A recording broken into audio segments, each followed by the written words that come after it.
Hello, welcome, and very good morning to all here in FinTube. This is the pre-market report of 27th of June. आज तारीख है 27 जून और देख लेते हैं मार्केट में इंपॉर्टेंट लेवल क्या हैं और उन लेवल्स पे हम किस तरह से रिएक्ट कर सकते हैं। हालांकि we have already covered this in our yesterday's post market report. हमने इसको अपनी कल की पोस्ट मार्केट रिपोर्ट में भी कवर कर लिया है, फिर भी एक बार रिविजिट कर लेते हैं depending upon the global and also the overnight price actions. तो जैसा कि हमने लास्ट यूएस की क्लोजिंग देखी है, हल्की सी आईटी स्टॉक्स में जैसे कि जो प्रीमियम स्टॉक्स हैं एनवीडिया और माइक्रोसॉफ्ट, आपका गूगल, उसमें कुछ सेलिंग देखी गई। तो हमारे यहाँ थोड़ा सा आईटी सेक्टर में सेलिंग हो सकती है, तो कंसोलिडेशन मार्केट यहाँ पे बीत सकता है। हम अभी यहाँ पे निफ्टी फाइनेंशियल सर्विसेज के इंडेक्स को देखेंगे क्योंकि आज एक्सपायरी है फिन निफ्टी की। तो सबसे पहले उसको देखेंगे और फिर इसके बाद निफ्टी और बैंक निफ्टी देखने की कोशिश करेंगे। तो अभी हमने क्लोजिंग दे रखी है फिन निफ्टी में लगभग 19,527 के आसपास। अब देखिए साफ साफ लेवल दिखते हैं आपको यहाँ पे। अगर हम 12-1 बजे के आसपास अपर साइड में, अगर हम 12-1 बजे के आसपास 19,670 के लेवल, इसको हमने कल भी डिस्कस किया था, जब तक हम 19,670 के लेवल को 12 बजे के बाद ट्रेड करना अगर शुरू 12 बजे के बाद 12 या 1 बजे या 1:30 बजे के बाद इसको ब्रेक करना शुरू करते हैं अपर लेवल 19,670 का लेवल, तो ये मान के चलिए फिर हम 19,800 तक के लेवल को टच कर सकते हैं। एक तगड़ी शॉर्ट कवरिंग देखने के लिए मिल सकती है अपर साइड में, राइट। डाउन साइड में चूंकि अपर साइड में अभी मोमेंटम उतना अच्छा नहीं है, फिर भी हमने अपर साइड का डिस्कशन कर लिया। लोअर साइड में ये जोन एक नो ट्रेड जोन की तरह काम करेगी। ये जोन जो है ये नो ट्रेड जोन की तरह काम करेगी। ये पूरी 19,527 से लेके 19,400 की जोन 12-1 बजे के आसपास अगर हम 19,400 की जोन ब्रेक करना शुरू करते हैं, 19,400 की जो जोन है उसको ब्रेक करना शुरू करते हैं, तो ये मान के चलिए कि हम जिगजैग पैटर्न में 19,200 तक के लेवल को टच कर सकते हैं। यहाँ पे आपको जो लॉन्ग अनवाइंडिंग देखने के लिए मिलेगी, तेजी से लॉन्ग अनवाइंडिंग देखने के लिए मिलेगी। और अगर 19,000 किसी भी तरह से गलती से 19,200 का लेवल टूटा तो फिर मार्केट में बेयरिशनेस और बढ़ जाएगी और किसी भी तरह के bearish pattern 15 minute candle close पे हम 19,025 से लेके 19,022 तक के लेवल देख सकते हैं। So you should mark all these levels in your chart, and now we are moving for this Nifty and Bank Nifty and Nifty. So here is Bank Nifty chart. Bank Nifty में जैसा कि हमने कल देखा एक sideways kind of market था। यहाँ पे आप देख सकते हैं एक साइडवेज ट्रैक्शन था मार्केट का। 15 मिनट टाइम फ्रेम है ये। This is I think futures. तो let me yes, here is our bank nifty. तो एक ट्राइंगल बनाने की कोशिश की है, डिसेंडिंग ट्राइंगल है। अगर इसका ब्रेकडाउन मिलता है, डिसेंडिंग ट्राइंगल का जब भी हमें ब्रेकडाउन मिलता है तो डाउन साइड में मोमेंटम हम कर सकते हैं, लेकिन इसका ब्रेकडाउन कब होगा?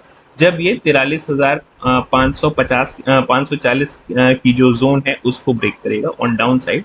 43,540 की ये जो रेंज है, जब 15 मिनट की कोई भी कैंडल इसके नीचे क्लोज होती है, we will trade it for the down side. और फर्स्ट टारगेट हमारा होगा 43,345।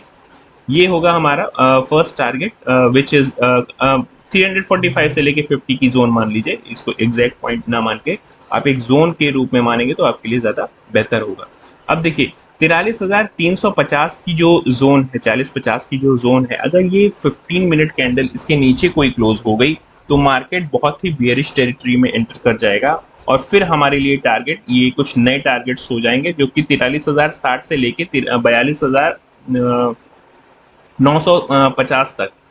ये अगर हमने इस रेंज को 43,380 या 77 की रेंज को ब्रेक किया with any kind of bearish pattern और bearish candle close below this 43,380, इसके नीचे अगर हम कोई भी 15 मिनट की कैंडल क्लोज करते हैं, मार्केट जिगजैग पैटर्न में इस लेवल को ट्राई कर सकता है। हमारा फर्स्ट टारगेट होना चाहिए यहाँ पे 43,060 के आसपास। और फिर अगर ये जो राउंड फिगर लेवल है 43,000 का राउंड फिगर लेवल यहाँ पे आएगा, इसको भी मार्केट होल्ड नहीं करता है तो हमारा टारगेट होना चाहिए फाइनल टारगेट, या जो जिसको कहेंगे कि सपोर्ट 2 या मेजर सपोर्ट जिसको हम कहते हैं, वो होगा हमारा 42,960 के आसपास, 960 से 70 के आसपास की जो जोन होगी ये हमारे लिए डाउन साइड में एक अच्छे खासे सपोर्ट की तरह काम करेगी। अपर साइड में मोमेंटम क्या हो सकता है? अपर साइड में देखिए रेजिस्टेंस आपको देखने के लिए मिलेंगे, ये सारे रेजिस्टेंस की तरह काम करेंगे, ये सारे लेवल्स 43,800, 43,900, और अगर इसके ऊपर 43,900 के ऊपर मार्केट टिकना शुरू करता है तो फिर हम 44,100 तक के लेवल देख सकते हैं। बट ऊपर के साइड में ये सारे रेजिस्टेंस की तरह काम करेंगे, इस चीज का ध्यान रखिएगा। सो मार्केट में act as sell on rise. I still may be sounding like a little bit of bearish sentiments with bearish sentiment, but this is the reality with the price action.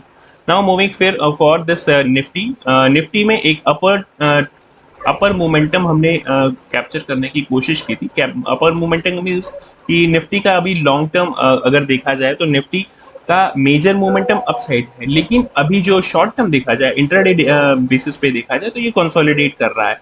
अब आप कल की ही इसको range को अगर देख लेंगे यहाँ पे, जस्ट लेट मी, यस, ये कल की रेंज है।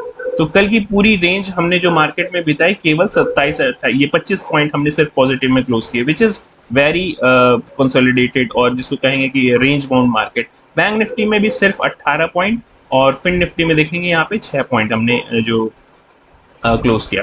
तो इस तरह से आप देखेंगे कि हमारा जो निफ्टी में लेवल्स निकल के आते हैं, इमीडिएट सपोर्ट वो आता है 18,640।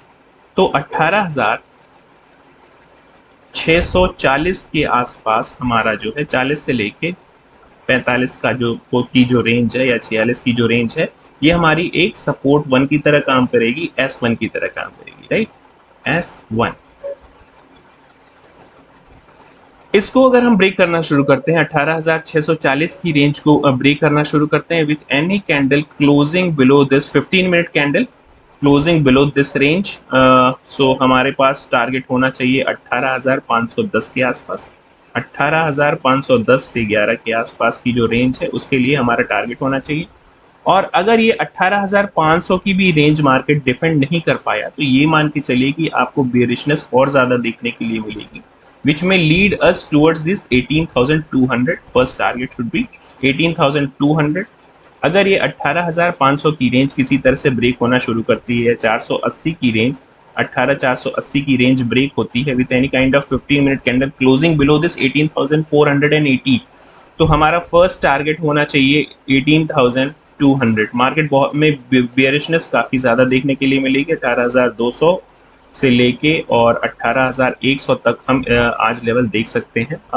मैं ऐसा बिल्कुल भी नहीं कह रहा हूं कि आप पुट्स खरीद के चले जाएं, बट मार्केट के प्राइस एक्शंस को और लेवल्स के हिसाब से ओपन इंटरेस्ट के साथ सिंक्रोनाइज करके अगर आप चलेंगे तो आपके लिए ट्रेडिंग काफ़ी आसान हो जाएगी।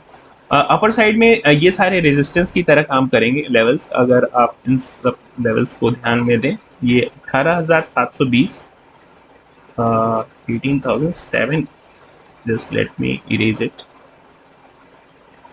18,720 ये जो रेंज है, 18,720 के आसपास ये एक रेजिस्टेंस की तरह काम करेगी।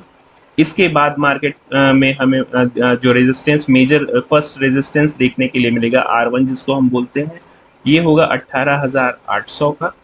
और फिर इसके ऊपर अगर मार्केट टिकता है तो फिर हमें देखने के लिए मिलेंगे 18,900 तक के लेवल, या 18,900 से लेके 880 के लेवल एक रेजिस्टेंस की तरह ऐड कर सकते हैं। So these are the important levels. I hope you will be marking all these levels in your chart. आज फिन निफ्टी की एक्सपायरी है और कल मार्केट क्लोज होगा, तो किसी तरह की पोजीशन आप कैरी करके ना जाएं। कल शायद कोई फेस्टिवल है, शायद बकरीद या कुछ फेस्टिवल है, तो नेशनल हॉलीडे होगा। तो please do not carry any positional for in if you are in option buying. अगर आप ऑप्शन बाइंग में है तो definitely you should not carry forward your trades, right? So that's it for today. I hope you are enjoying these learning and these important support and resistance. You are marking all these. I will be मैं इन सारे levels को अपने Telegram channel पे post कर दूंगा with chart on this trading view chart. You can watch that. अगर आपने Telegram channel join नहीं किया है तो link is already given into the description of this video. इस वीडियो के डिस्क्रिप्शन में लिंक दे रखी है वहाँ पे जाके आप टेलीग्राम चैनल ज्वाइन कर सकते हैं। वहाँ पे हम इम्पोर्टेंट लेवल्स और टाइम टू टाइम अपने ट्रेड्स भी शेयर करते हैं, दैट में teach you something about the price section. So that's it for today, thank you very much.